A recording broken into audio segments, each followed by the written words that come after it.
So when I was in school pursuing my psychotherapy degree, I was in a Gestalt therapy class.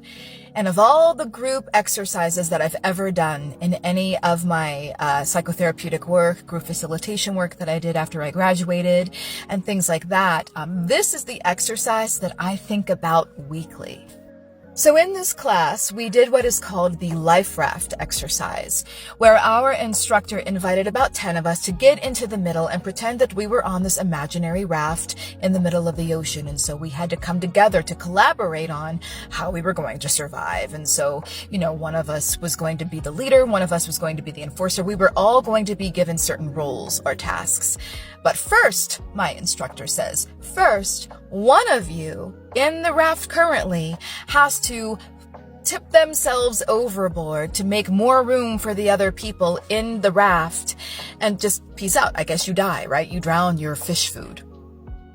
So I, just being who I am, I raised my hand without a second thought and said, I'll do it. And I left. And I completely threw myself overboard. And I think about that now. And so this morning I was just having tea with a friend and that exercise came up and she looked at me and she said, well, what the hell does that mean about your childhood? Why was it so easy for you to throw yourself overboard without even a second thought? What does that mean for you? And how is that playing out in your life today? Ma'am, I just came for chai. I don't need that much tea this morning. But I'm sitting with this now, and I'm sitting with the ways in which I still may inadvertently throw myself overboard, impulsively, without a second thought. And yeah, maybe it's connected to I don't always feel very comfortable in a lot of group dynamics, and if I'm not facilitating and or finding my niche in it, I give up on things rather easily and move the fuck on.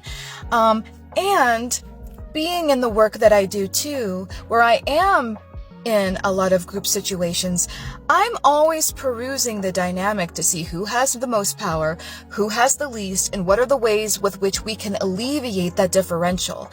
How do we redistribute that balance so that it's more even and has more equilibrium? And sometimes those dynamics don't work themselves out because, let's face it, life is not that simple and or symmetrical, right? This could also explain my need to talk about systems on the meta level, and this also explains a lot of just me. So no real insight other than I'm thinking about that hard right now. And I'm thinking about that also in relationship to my narrative that I have around failure.